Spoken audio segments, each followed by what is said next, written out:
Welcome to Season 2 of the Erotic Realm podcast, where we explore the world of eroticism, one erotic realm at a time. I'm Em, a sexologist and kinkster. The mission of the Erotic Realm is to humanize desire in all of its forms, including darker desires.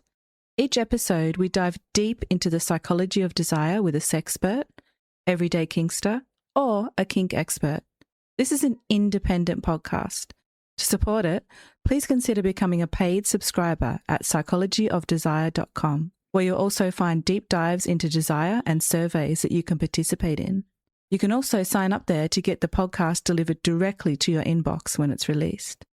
And now for today's episode.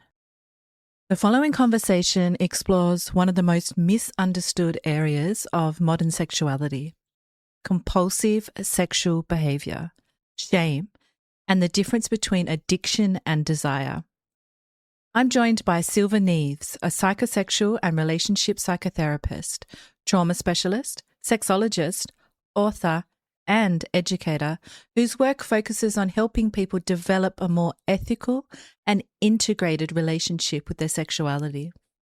Together, we explore the cultural obsession with the concept of sex addiction, and why many sexologists today believe that the term may obscure the deeper psychological processes behind compulsive sexual behaviour.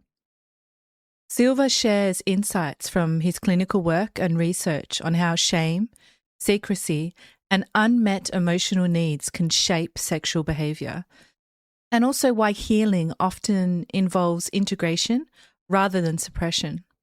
This is a conversation about sexual responsibility, psychological honesty, and the possibility that understanding our erotic lives more deeply may be one of the most powerful forms of healing available to us. Enjoy. Hi everyone, and welcome to the Erotic Realm. Today I'm delighted to be exploring the erotic realm of Silva. Welcome, Silva. Hello, thank you for inviting me. Happy to have you here. So first of all, can we just get an idea about you as a person? What does your day-to-day life look like right now, and how would you describe the work you do in the world? So I'm a psychosexual and relationship psychotherapist, and so I spend my days helping people who have sexual concerns or relationship problems. And yes, that's what I do. And I also teach and I speak at conferences and I write books and articles. So I'm quite busy, but I love what I do. Amazing. So what first pulled you towards this work? How did you end up in the psychosexual realm? Well, first, when I finished my core training in psychotherapy, that's a 4-year training, and I was really disappointed at the end of it that there wasn't any kind of specific days allocated to sex and sexuality. Huh. And yeah, right. And later, when I was in the field, I just realized that it is not just my experience. It's kind of across the board, across the field in psychotherapy and psychology. We tend to just not talk about sex that much. Mm-hmm. So then I just did an extra training, a specialization in psychosexual and relationship therapy, and I loved it, and it's been my home ever since. Beautiful. I'm curious, when did you do your training? Because I'm surprised that there was not even one day spent on sexuality. Yeah, that's like about over 15 years ago now. Okay. But I go around in schools now to teach, and even now in 2026, people are saying we need more of that teaching because it's still not really part of the curriculum. Really, there's maybe a little bit more conversations about it, but there's nothing really tangible for therapists to feel really comfortable talking about sex. And why do you think that is? Do you think it's the shame that a lot of us still have around sexuality, or do you think it's more complex than that? Yes, I think it's a shame. I think it's mirrors society. In society, we tend to have poor sex education, and we're not really socialized to talk about sex really openly. So I think that the field is really mirroring what happens in society. And so, but then if even therapists are feeling shame and not really equipped to talk about sex, which is kind of a big important thing in people's lives, it's an issue. So it's it's part of my campaigns really as a psychotherapist to help my colleagues be more comfortable talking about sex. I love that. And what about kink? Is kink talked about much in the psychosexual training that you did? No, not really. That's the same thing. Mm, It's kink is still considered as a very specialized area where only people who do a very specialist training on it to get to learn about it. But I think hmm it's important that we just normalize it as a conversation that all therapists should be able to talk about. hmm I very much agree. So let's talk more about psychosexual therapy. What do you think that people most misunderstand about what actually happens in that space? Well, I think most of my clients come to me because, if they have sexual problems, they tend to battle with a lot of sex myths that people get to hear in society or in TikToks or in social media and other places. It leaves people really confused. So, typical example, people would say, well, I don't like penetration. I don't like penis in vagina penetration. So is there something wrong with me? Am I broken? Mm, And those myths are from society. Society tells us that in order to be good at sex, you have to always have an erection, and the person with a vulva always needs to be lubricated, and then it should always be penetration, hmm and then it should always end up in orgasms or in mutual orgasms. And so all of those things create such like strict narratives about what sex is good and what sex is not good. And people are just feeling really bad about their sex life because they mm, often think, my sex life or even my erotic mind or what turns me on does not fit with what I hear out there about what others do. And so then people feel like it's only them, like they're the only one not being able to do certain things or being turned on by certain things. And so then they come to therapists and they say, fix me, make me like the other people. mm, And so a lot of the time in therapy, we have to kind of say, well, actually in sexuality, there's no normal. There's such a wide variety of sexuality, of sexual interest, of hmm turn-ons, that it's really about knowing yourself, really, and then having the sex life that fits with who you are, rather than trying mm, to fit into a narrative in society. mm-hmm. And you've been in the field for quite some time now, and you mentioned that it's cultural narratives that quite often get in people's heads and that they want to fit into that narrative. Have you noticed that change over the time that you've been in this realm? That people are coming with different ideas about what is normal? Um, I don't think people come with a lot of different ideas about what's normal, but more kind of like a different iteration of the what they think is normal. So I think Mm, now there's more talks about open relationships, and there are more talks about diverse sexual orientations, like for example pansexuality, mm-hmm, especially with younger people. There's more talks about kink too. So I think people are kind of like find the education somewhere in some other places, and so they have a better language, I think, or a more diverse language. But still, all of the things that they learn is just like little snippets of things, bits and pieces. And so they still come with very kind of strict narratives that are still myth. Even the mm, people that might say, I'm really quite kink informed because I read books about it and so on. But then they're just only informed by just the one book they read or the one idea they've made out of it. And they're mm, not always quite still understanding the wide variety of kink, because there's not a lot of conversations that can amplify what they've learned or develop what they've learned. So there's still a lot of myth around all of that. And I think it comes from shame as well. There's a lot of shame around speaking up about sexuality, mm-hmm. and people still feel afraid that they might just be criticized for having a particular kink, particular fetish, or deciding to have several lovers at once. Mm-hmm. So I think people are still kind of like a bit anxious about it, but definitely there's more language now. So that's the good news. Yes, thank you for that. Thank you for the language. Now, you've written a couple of books, and one of them was about compulsive sexual behaviors. Can you share with the audience what this book is about and what is the main takeaway from the book? Yes, it's a book that criticized the notions, the concept of sex addiction and porn addiction as well, because it's not really been clinically endorsed. But there's a lot, just like everything else, there's a lot of myth around it, and there's a lot of misinformation out there about it.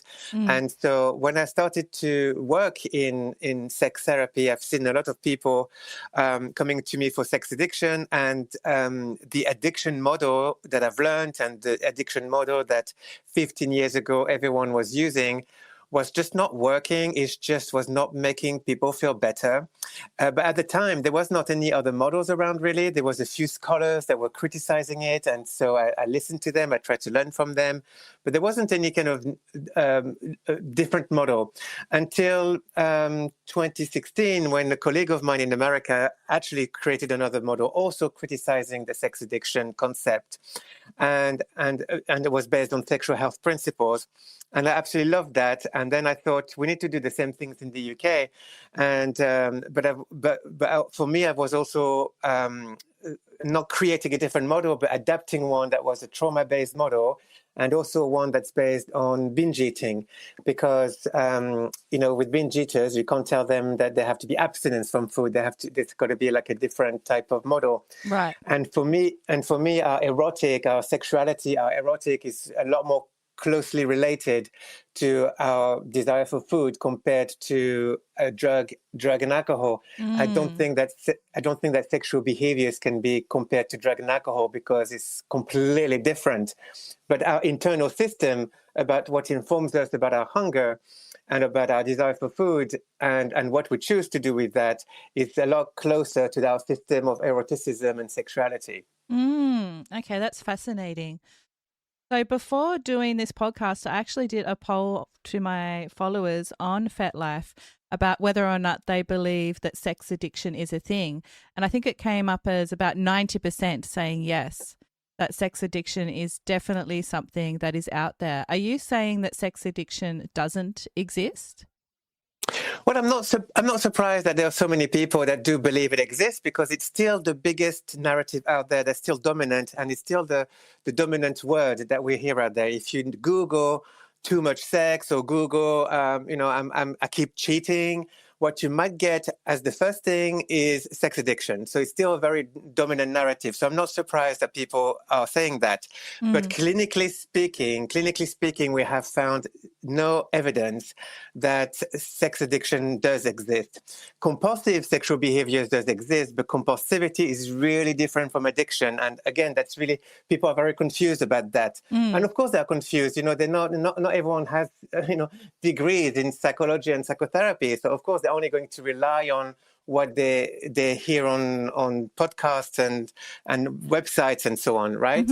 So I don't mind that so much. But clinically speaking, there isn't, so much so that our mental health manuals, that are the diagnostic manuals, are not. I've never put sex addiction as part of a diagnostic criteria, because it's not possible to diagnose something that there is no evidence for. So that's where we're at, really. Right. But yeah. So what is compulsive sexual behavior? How do you know if you are acting in a compulsive way with your sexuality? Well, compulsive sexual behavior means that the sexual behavior has to be repetitive, but it also has to create significant impairment in people's lives. So it means that it has to, people have to prioritize their sexual behaviors over their health, their friendships, their relationships, their work, and all the other obligations of their lives. And so that's an important criteria. But the other important criteria is that it has to be something that people feel for themselves it's wrong, rather than an external judgment. And that's really super crucial, because a lot of the time people come and say, I'm a sex addict, or have compulsive sexual behavior. And actually what they think is that what they feel this way because they're doing something that their partner disapproves of, or they're doing something that their religious group is disapproving of, or their friends are disapproving of. And that's really, really prevalent amongst the people, for example, people who have a kink. And sometimes kink can be discovered later in life. And so if somebody is married to somebody else, and the understanding is that it's a vanilla relationship, but then later on there's a kink that resurfaces. It's more likely that the vanilla person will say, oh gosh, this kink is unwanted, maybe you've got sex addiction, go and see a therapist. Right. And some other times it could be that somebody is enjoying watching porn and the other one really hates porn. And so the person that hates porn might say, oh, I don't like you watching porn. You may have a porn addiction. Go and see a therapist. Mm-hmm. So in this context, it's kind of, we can't diagnose compulsive sexual behavior because people are basically feeling the shame for their sexual behavior rather than actually having a real impairment in their lives. And so the way that we assess it is really very much based on the subjective person. Okay, what actually is the problem here? Let's look at what the problem is. And the reality is that most people that come into clinic, they can hold their jobs, they can still meet their friends. Some people have better diary management than I have because they can live a double life undetected, so they know how to manage their time. And some people do look after their sexual health. They go to sexual health clinics on a regular basis. They can still meet the needs of their family, their children. So the biggest problem really is that they're breaching their relationship agreement with their partner. So that means cheating, and that's usually the biggest problem. But everything else, most people, not everyone, of course, but most people can manage the rest of their lives. And so because of that, it would not be considered a disorder. It would be considered a sexual behavior problem for sure, but not a disorder. And also another part of the criteria that is often missed is that it's supposed to not produce any pleasure. Because compulsivity, there's no pleasure in compulsivity. Mm-hmm. So, and again, most people that come into clinic, they do say, yes, my sexual behavior is unwanted. Yes, I want to stop it. But actually, when you ask the questions, what do you feel? What pleasures do you get out of it? Most people say, yes, I find it pleasurable. Mm-hmm. And so it's one of the things as to why it's sometimes hard to stop is because they find the pleasure. So, but because there's pleasure, and in most people there will be pleasure, then the disorder is ruled out. So again, they might have a sexual behavior problem, but they won't have the disorder, the compulsive sexual behavior disorder, as it's set out in the diagnostic criteria from the World Health Organization, which is the only criteria set that we have, that the only one that's been endorsed. So if you think about it, really, it's a disorder that is really, the criteria are really hard to meet because most people don't meet those criteria. Mm-hmm. So then we're left with people who have sexual behavior problems, and then you look at what is then the cause of the problem. And with more and more research, now what we find is that there are three main causes of this problem. The first one is that it is an affect regulation behavior. So basically, it's a coping strategy to manage other emotions. Right. And another way to understand it, it's basically a symptom of another disorder. So if people, it's very common now for people who have depression, for example, to have some sexual behavior problems or some compulsive sexual behaviors, because the sexual behaviors are actually mitigating depression. So it's a coping strategy. It keeps their head above water, and maybe they're not as depressed if they would be if they didn't do that behavior. For others, it's a coping strategy because of post-traumatic stress symptoms. Other people will be a coping strategy because of acute anxiety or any other mental health or emotional problems. So it's a coping strategy, basically. And that's the biggest cause of compulsive sexual behavior or people having problems in that area.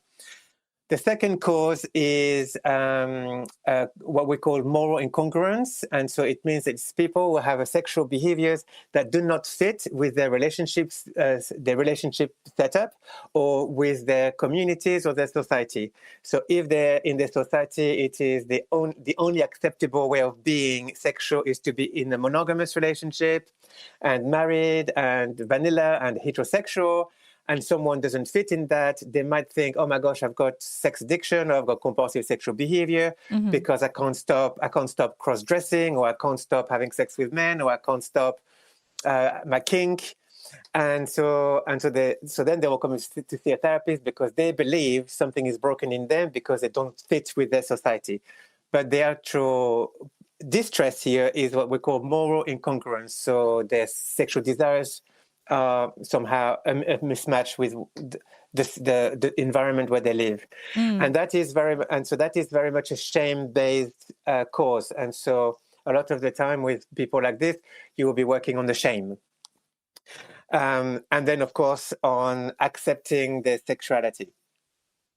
And then the third cause, which is kind of related to the second one, is people who have a very, very high sexual desire.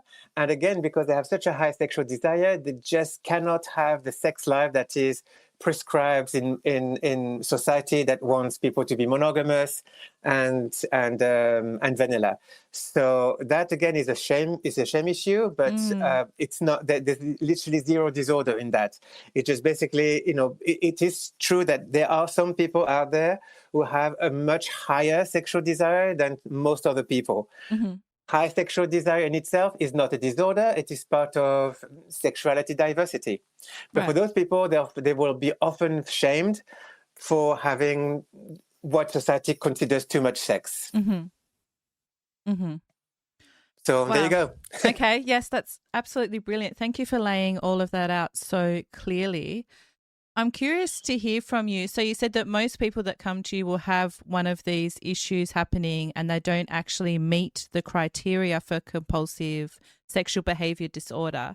I know it might be hard to put a number on it, but if you had to say like the percentage of people that actually come to your office that would meet that criteria, if you had to guess, where would you place that percentage? It sounds like it's quite small. Yes, basically, I can only say by my own clinic, of course, and I'm just the one therapist, so I'm not speaking for the global population.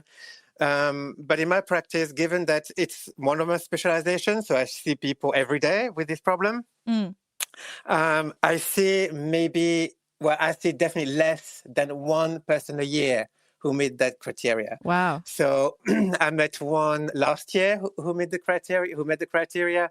I did not meet anyone in 2025, not in 2026. And before that, it's been quite a few years without meeting one who actually meets the criteria, all of the criteria. So it's that kind of rare. And have we covered all of the criteria? How many points are there? Oh, I think there are about 6 or 7 points. So we've not covered them all, but I've just told you about the best one. The other one, the other one is that the behavior has to last for more than 6 months. Right. And the reason for that is because it's well known now that if people have had a major bereavement or a major trauma, a recent trauma or a recent bereavement, the sexual behaviors can really go very, very high, and the sexual desire can go very, very high. And that is, now we know that it is a normal reaction to a significant bereavement or significant trauma. And that those behaviors usually then wind down after about 6 months to go back to the baseline sexuality of these people. But of course, when people have such a traumatic events or bereavement, and then they can't recognize the sexual behavior, they be like feeling so afraid and thinking, oh my gosh, what's happening to me? And so then they might just run to a clinic and to say, my gosh, I've got this as well, and please fix me. And so it's really important that we think, actually, this is just a normal process of grief or trauma.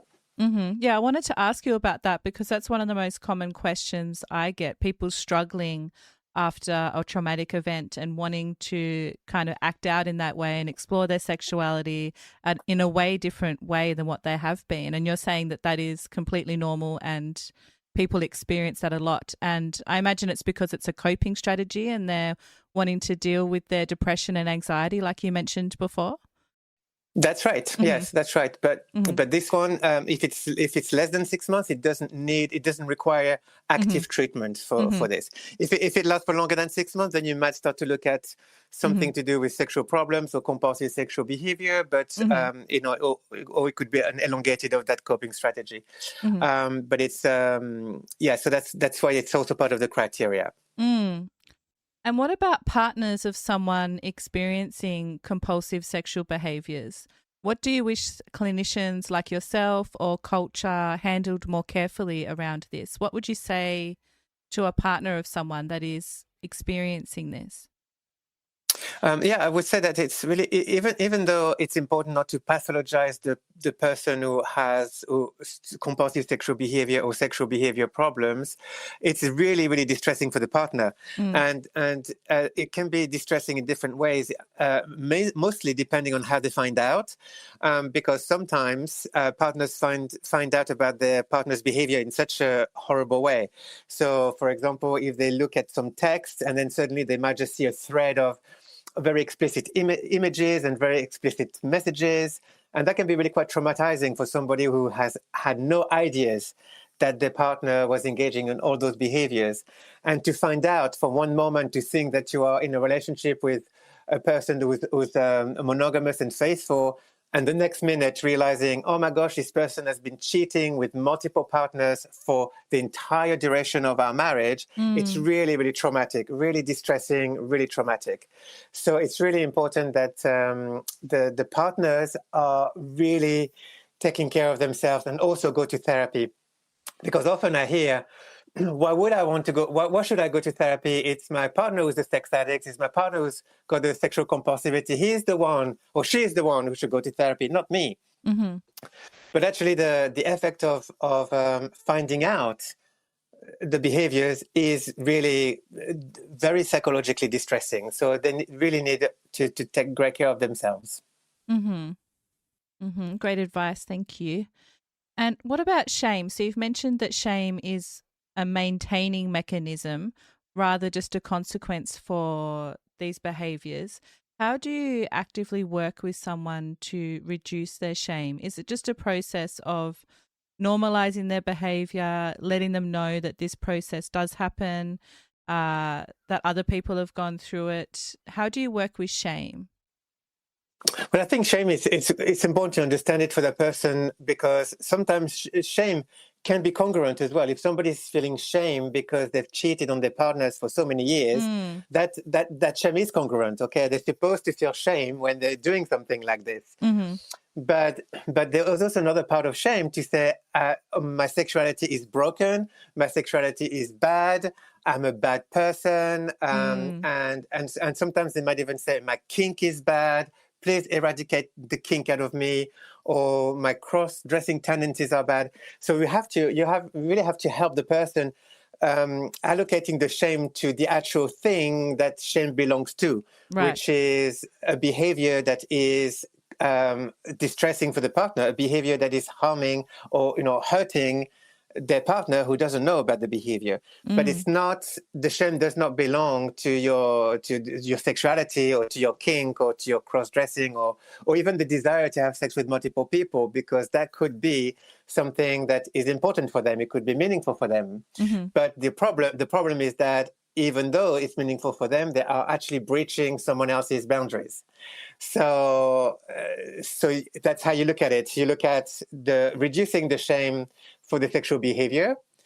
And with that, it's kind of understanding what the sexual behaviors are. So rather than saying, oh, those behaviors have to change or they have to stop, I help the person understand the behaviors. Why are they there in the first place? And sometimes people find out that actually most of their lives they've lived in a non-monogamous way, even though they've always chosen monogamy. So for some people, the realization is that the anomaly in their lives, if they look at their whole life, is not keeping cheating, but it's actually that they've always chosen monogamy. And if they hadn't chosen monogamy, would that then be a problem or distressing or full of shame? So no, it wouldn't be, because basically they've been having the life that meets their sexual desires, their sexual needs. So sometimes it's important that we look at that. We look at, a lot of people choose monogamy not because they genuinely actively choose it, is because they did not know they could choose something different. So, but of course, for other people, it's not that. For other people, they can definitely be monogamous, but they've had some real difficulties keeping to monogamy or keeping to the boundaries of their partners because of emotional issues, because of attachment problems. For example, some people might really love their partner, but because they have an avoidant attachment style, they might feel very suffocated with that one partner. So then they just decide to have sex with someone else as a sense of feeling they can breathe and feeling a bit of, freedom, in quotation mark. And so then you look at that, you look at where is that avoided attachment come from, and usually comes from childhood, and it comes from relationship that we have with our parents. So complicated. Yeah. Yeah. So I'm curious to know, if someone comes to you with one of these issues and they want to integrate their sexuality in a more healthy way, how long does this process generally take for someone? Is this something that can happen in a few sessions? Is it over months, years? Is it lifelong?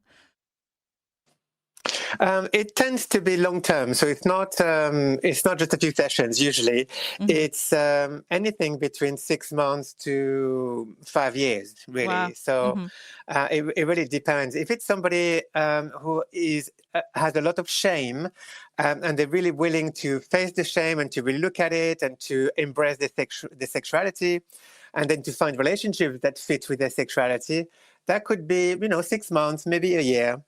But if someone has a compulsive sexual behavior because it's a coping strategy for deep-seated depression that they've had all their lives, and that might be to do with neglect in childhood, it might be to do with significant serious trauma and even sexual trauma in childhood, that can take a very long time to do trauma therapy with that person and to heal the traumas, and then to figure out the sexuality again, and then to step into an intimate relationship based on their genuine knowing of themselves. So that can be the long road. And does the process usually involve needing to go into the past? Or for some people, is it focusing on how to create a better future? Is the past always something that needs to be looked at, have you found? Not always. In a lot of cases, yes, but for some people, it is the example I've just told you about. If people realize, oh gosh, actually, maybe I'm not meant to be monogamous. Maybe I should be in open relationships, and then that would fit me better. Or somebody deciding, actually, you know what, I am a cross-dresser and I'm just not going to feel shame about it anymore, and I'm going to have to find a partner that is okay with that. Or, someone saying, actually, I'm going to embrace my kink and I'm just going to engage with my kink communities and meet the people that I don't feel shame with. Then that can be not about looking at the past. It might be very much about looking at the present and stepping into a new future. So what's a question that you're not often asked about this topic of being compulsive in your sexuality that you wish someone like me would ask you more? Maybe there's a bit of information that you don't get to share quite often, or a piece of advice? I think my piece of advice is, and this is something that kind of is absent in a lot of the conversations, is that if you really want to have better answers, don't look at your behaviors, but look at your erotic mind, because a lot of the answers are in your erotic mind. And in the erotic mind, there's nothing that's dangerous. There's nothing that's bad, as long as we're talking about legal and consensual sex.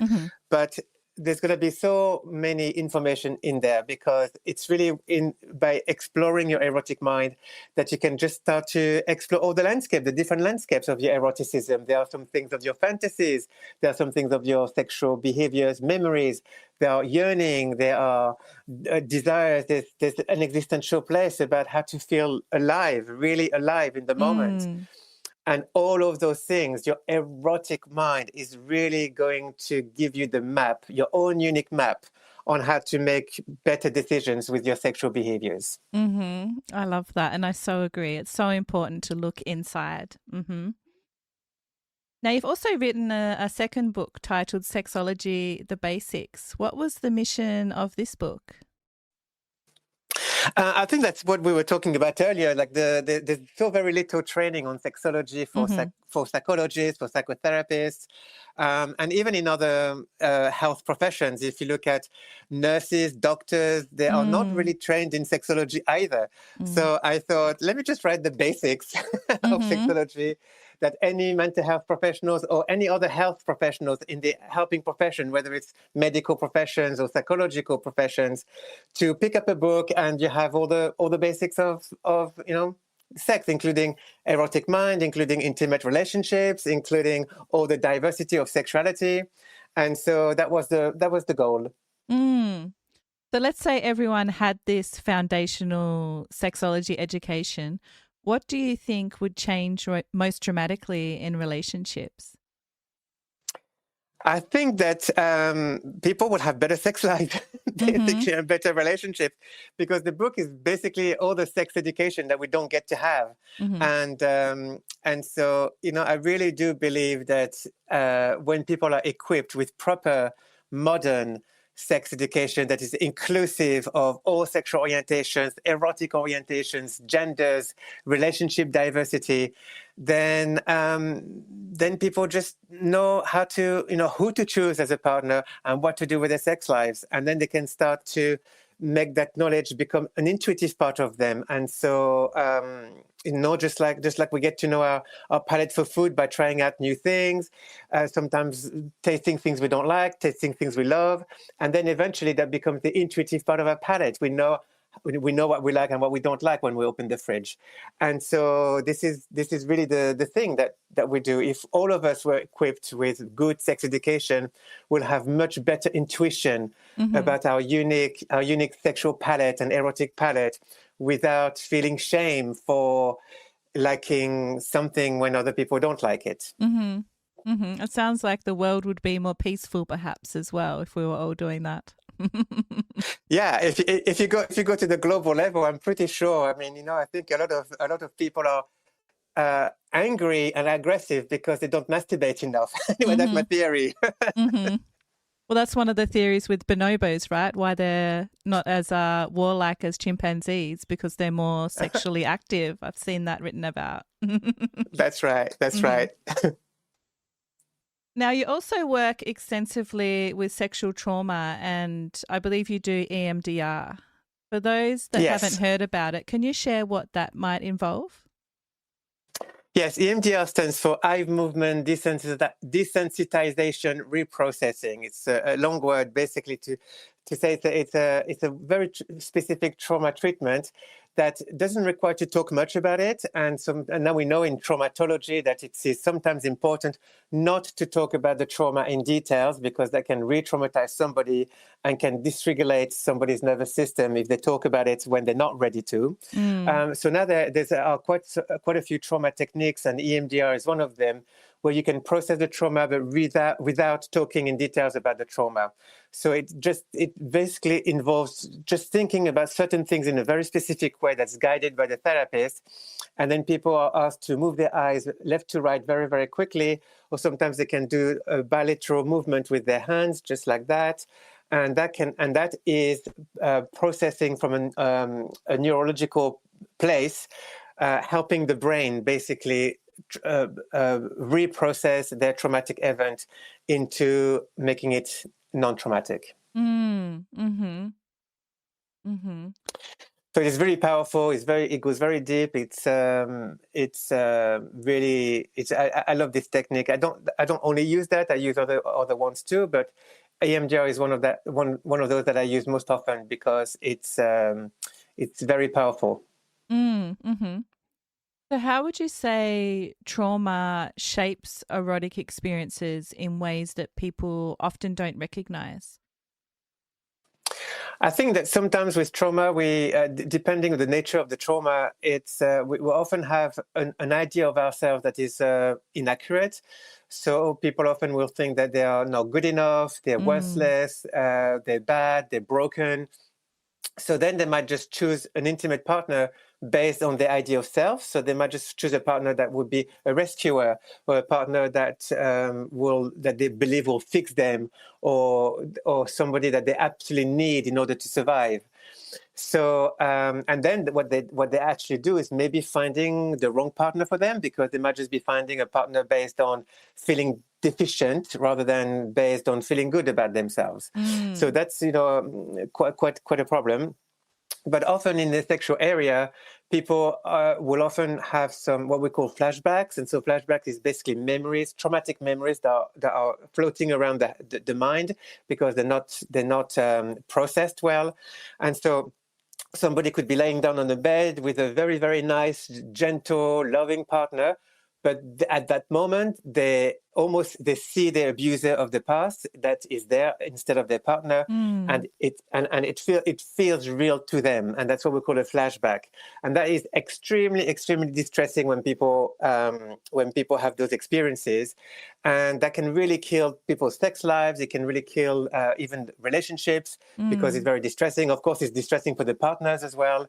So that's really when trauma therapy is really, really essential. And in other parts, sometimes having a past with sexual trauma, but if the trauma is fairly processed, they might decide to do something with their sex life, have some specific things with their sex life that could be part of healing, like further healing their bodies or whatever. So for sometimes people might have some sexual practices of being touched or touching only in specific areas and not other areas, or doing some wearing some specific things, and that could be going into the area of kink or fetishes. But it's not that the kink is that trauma caused the kink. It's not that at all, because now we know it's not. Yeah. But it can be part of healing whatever in the past happened. So this is kind of getting into my next question, which is, what does erotic safety look like for survivors? I think erotic safety looks very different from one person to another, but if you look at the basics of things, is to have to be able to have really proper consent conversation. And the consent conversation is basically to be clear about what they're going to do with a sexual partner or sexual partners, because it could be more than one, in that specific time, space and time, agreeing on what's going to happen, what's not going to happen, but also to create some fluidity as well, and a bit of intuitive fluidity with that. So that means that if in the middle of the sexual activity they are changing their mind about doing a bit more of something or a bit less of something, to be able to communicate that too, but of course communicating it in a way that is sexy, so it doesn't disrupt the erotic flow. And if people can have that kind of flowing erotic language that is clear but also sexy, it can be a really great space for people with sexual trauma. I love that. Thank you. Now, one of the traditions on the podcast is exploring a question with you, and I have a listener question for you today. It's from a 38-year-old man who finds himself in a cycle of watching a lot of porn, then feeling shame due to their religious background, resisting the porn for some time, and then starting the cycle again. What would you say to someone who feels stuck in such a cycle as a starting point? Yeah, I think the cycle is that is often a tricky one. Is when people goes for, we call it like all or nothing, or it's like deprivation versus abundance. So people who just stop everything straight away because of the shame, and then they just don't want to watch porn ever again, that is going to create a deprivation. And if you create a deprivation, you're actually starting to set yourself up already for a binge later on. Binge, for lack of a better word. Because that's what we are as humans. If we perceive a deprivation, we're going to want that thing more, and we don't do well with deprivation. I don't know if you've had this experience, but in COVID time here in the UK, at some point the shops ran out of toilet paper, and toilet paper became absolutely essential in people's lives. Like they were fighting for toilet paper. People were talking about toilet paper all the time. And it became like the biggest desire of people's lives is to find a toilet paper. And why? Is because we were deprived of it. And so this is the same thing with anything. If you say to yourself, I will never eat chocolate cake again, you are going to crave chocolate cake that night. It's just how we are as humans. So if people say, I can't watch porn ever again, already they know they're gonna watch it again because that's part of the setup. So what I would say really to people like this, and that's a really common story actually, is to say how can you reduce it to start with, not stop it completely, but reduce it in a way that's not going to feel deprivation for you.